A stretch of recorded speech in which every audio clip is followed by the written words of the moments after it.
An Occurrence at Owl Creek Bridge by Ambrose Pierce. Narration by JSmithOTI. A man stood upon a railroad bridge in northern Alabama, looking down into the swift water 20 feet below. The man's hands were behind his back, the wrists bound with a cord. A rope closely encircled his neck. It was attached to a stout cross timber above his head, and the slack fell to the level of his knees. Some loose boards laid upon the ties supporting the rails of the railway supplied a footing for him and his executioners. 2 private soldiers of the Federal Army, directed by a sergeant who in civil life may have been a deputy sheriff. At a short remove upon the same temporary platform was an officer in the uniform of his rank, armed. He was a captain.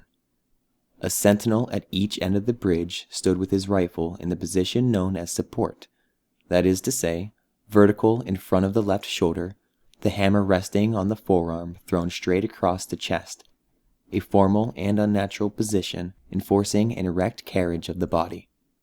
It did not appear to be the duty of these 2 men to know what was occurring at the center of the bridge. They merely blockaded the 2 ends of the foot planking that traversed it. Beyond one of the sentinels, nobody was in sight. The railroad ran straight away into the forest for 100 yards, then curving, was lost to view. Doubtless there was an outpost farther along. The other bank of the stream was open ground, a gentle slope topped with stockade of vertical tree trunks loopholed for rifles, with a single embrasure through which protruded the muzzle of a brass cannon commanding the bridge. Midway up the slope between the bridge and the fort were the spectators, a single company of infantry in line at parade rest, the butts of their rifles on the ground, the barrels inclining slightly against the right shoulder, the hands crossed upon the stock. A lieutenant stood at the right of the line, the point of his sword upon the ground, his left hand resting upon his right. Excepting for the group of 4 at the center of the bridge, not a man moved. The company faced the bridge, staring stonily, motionless. The sentinels, facing the banks of the stream, might have been statues to adorn the bridge. The captain stood with folded arms, silent, observing the work of his subordinates, but making no sign. Death is a dignitary who, when he comes announced, is to be received with formal manifestations of respect, even by those most familiar with him. In the code of military etiquette, silence and fixity are forms of deference. The man who was engaged in being hanged was apparently about 35 years of age. He was a civilian, if one might judge from his habit, which was that of a planter. His features were good, a straight nose, firm mouth, broad forehead from which his long, dark hair was combed straight back, falling behind his ears to the collar of his well-fitting frock coat. He wore a mustache and pointed beard, but no whiskers. His eyes were large and dark gray, and had a kindly expression which one would have hardly expected in one whose neck was in the hemp.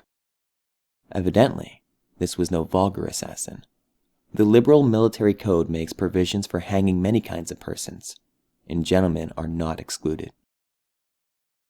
The preparations being complete, the 2 private soldiers stepped aside and each drew away the plank upon which he had been standing.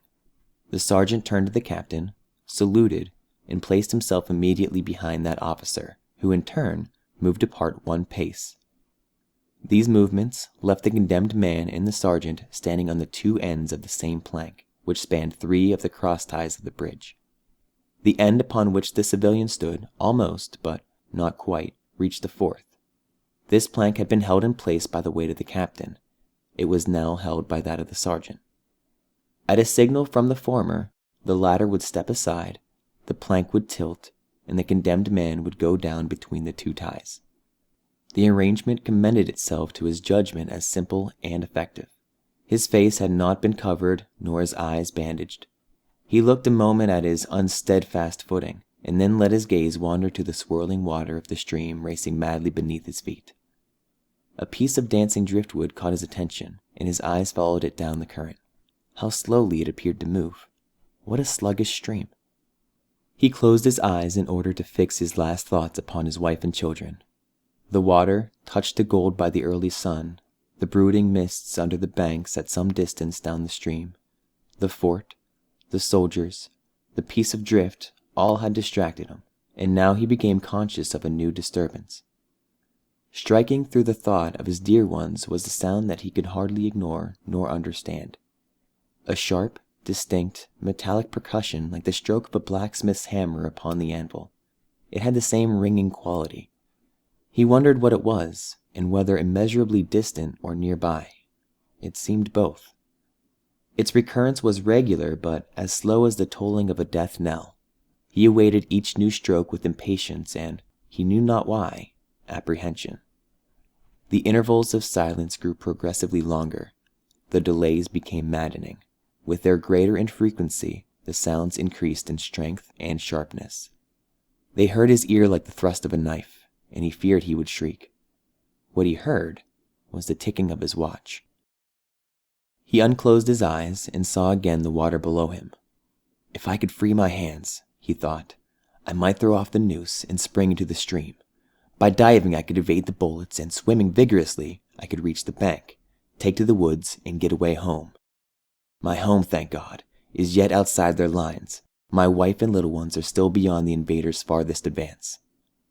As these thoughts, which had been set down here in words, were flashed into the doomed man's brain rather than evolved from it, the captain nodded to the sergeant. The sergeant stepped aside. Peyton Farquhar was a well-to-do planter of an old and highly respected Alabama family. Being a slave owner and, like other slave owners, a politician, he was naturally an original secessionist and ardently devoted to the Southern cause. Circumstances of imperious nature, which it is unnecessary to relate here, had prevented him from taking service with that gallant army, which had fought the disastrous campaigns ending with the fall of Corinth, and he chafed under the inglorious restraint, longing for the release of his energies, the larger life of the soldier, the opportunity for distinction. That opportunity, he felt, would come, as it comes to all in wartime. Meanwhile, he did what he could. No service was too humble for him to perform in the aid of the South, no adventure too perilous for him to undertake, if consistent with the character of a civilian who was at heart a soldier, and who in good faith, and without too much qualification, assented to at least a part of the frankly villainous dictum that all is fair in love and war. One evening, while Farquhar and his wife were sitting on a rustic bench near the entrance to his grounds, a gray-clad soldier rode up to the gate and asked for a drink of water. Mrs. Farquhar was only too happy to serve him with her own white hands. While she was fetching the water, her husband approached the dusty horseman and inquired eagerly for news of the front. "The Yanks are repairing the railroads," said the man, "and are getting ready for another advance. They have reached the Owl Creek Bridge, put it in order, and built a stockade on the north bank. The commandant has issued an order, which is posted everywhere, declaring that any civilian caught interfering with the railroad, its bridges, tunnels, or trains will be summarily hanged. I saw the order." "How far is it to the Owl Creek Bridge?" Farquhar asked. "About 30 miles. "Is there no force on this side of the creek?" "Only a picket post half a mile out on the railroad, and a single sentinel at this end of the bridge." "Suppose a man, a civilian and student of hanging, should elude the picket post and perhaps get a better of the sentinel," said Farquhar, smiling. "What could he accomplish?" The soldier reflected. "I was there a month ago," he replied. "I observed that the flood of the last winter had lodged great quantity of driftwood against the wooden pier at this end of the bridge. It is now dry and would burn like tinder." The lady had now brought back the water, which the soldier drank. He thanked her ceremoniously, bowed to her husband, and rode away. An hour later, after nightfall, he repassed the plantation, going northward in the direction from which he had come. He was a Federal scout. As Peyton Farquhar fell straight downward through the bridge, he lost consciousness and was as one already dead. From this state he was awakened, ages later it seemed to him, by the pain of a sharp pressure upon his throat, followed by the sense of suffocation. Keen, poignant agonies seemed to shoot from his neck downward through every fiber of his body and limbs. These pains appeared to flash along well-defined lines of ramification, and to beat with an inconceivably rapid periodicity. They seemed like streams of pulsating fire, heating him to an intolerable temperature. As to his head, he was conscious of nothing but a feeling of fullness, of congestion. These sensations were accompanied by thought. The intellectual part of his nature was already effaced. He had power to only feel, and feeling was torment. He was conscious of motion, encompassed in a luminous cloud of which he was now merely the fiery heart. Without material substance, he swung through unthinkable arcs of oscillation like a vast pendulum. Then all at once, with a terrible suddenness, the light about him shot upward with the noise of a loud splash. A frightful roaring was in his ears, and all was cold and dark. The power of thought was restored. He knew that the rope had broken and had fallen into the stream. There was no additional strangulation. The noose about his neck was already suffocating him and kept the water from his lungs. To die of hanging at the bottom of a river, the idea seemed to him ludicrous. He opened his eyes in the darkness and saw above him a gleam of light. But how distant, how inaccessible. He was still thinking, for the light became fainter and fainter until it was a mere glimmer. Then it began to grow and brighten. And he knew that he was rising towards the surface, knew it with reluctance, for he was now very comfortable. To be hanged and drowned, he thought. That's not so bad, but I do not wish to be shot. No, I will not be shot. That is not fair. He was not conscious of an effort, but a sharp pain in his wrist apprised him that he was trying to free his hands. He gave the struggle his attention, as an idler might observe the feat of a juggler without interest in the outcome. What a splendid effort!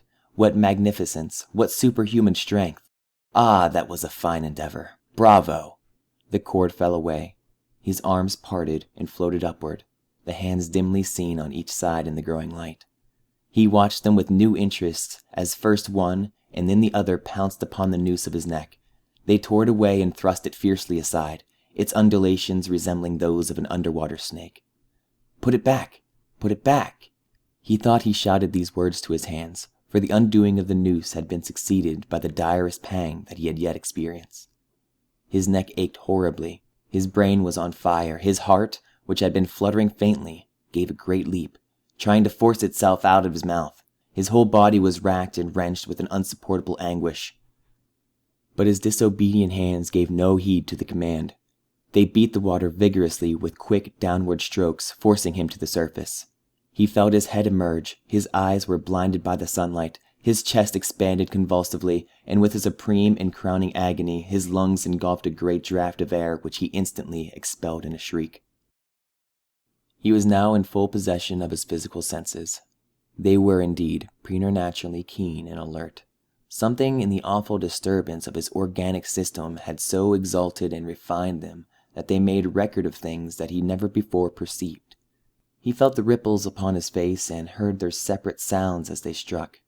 He looked at the forest on the bank of the stream, saw the individual trees, the leaves, and the veining of each leaf. He saw the very insects upon them, the locusts, the brilliant-bodied flies, the gray spiders stretching their webs from twig to twig. He noted the prismatic colors of all the dewdrops upon a million blades of grass, the humming of the gnats that danced upon the eddies of the stream, the beating of the dragonfly's wings, the strokes of the water spider's legs, like oars which had been lifting their boat. All of these made audible music. A fish slid along beneath his eyes, and he heard the rush of its body parting the water.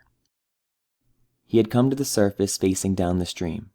In a moment the visible world seemed to wheel slowly around, himself the pivotal point, and he saw the bridge, the fort, the soldiers upon the bridge, the captain, the sergeant, the two privates, his executioners. They were in silhouette against the blue sky. They shouted and gesticulated, pointing at him. The captain had drawn his pistol but did not fire. The others were unarmed. Their movements were grotesque and horrible, their forms gigantic. Suddenly, he heard a sharp rapport, and something struck the water smartly within a few inches of his head, spattering his face with spray. He heard a second rapport, and saw one of the sentinels with his rifle at his shoulder, a light cloud of blue smoke rising from the muzzle. The man in the water saw the eye of the man on the bridge gazing into his own through the sights of a rifle. He observed that it was a gray eye, and remembered having read that gray eyes were the keenest, and that all famous marksmen had them. Nevertheless, this one had missed. A counter-swirl had caught Farquhar and turned him half round. He was again looking at the forest on the bank opposite the fort. The sound of a clear, high voice in monotonous sing-song now rang out behind him and came across the water with a distinctness that pierced and subdued all other sounds, even the beating of the ripples in his ears. Although no soldier, he had frequented camps enough to know the dread significance of that deliberate, drawing, aspiring chant. The lieutenant on the shore was taking part in the morning's work. How coldly and pitilessly, with what an even, calm intonation, presaging and enforcing tranquility in the men, with what accurately measured interval, fell on those cruel words. Company, attention! Shoulder arms. Ready. Aim. Fire! Farquhar dived as deeply as he could. The water roared in his ears like the voice of Niagara, yet he heard the dull thunder of the volley, and rising again towards the surface, met shining bits of metal, singularly flattened, oscillating slowly downward. Some of them touched him on his face and his hands, and then they fell away, continuing their descent. One lodged between his collar and neck. It was uncomfortably warm when he snatched it out. As he rose to the surface, gasping for breath, he saw that he had been a long time under water.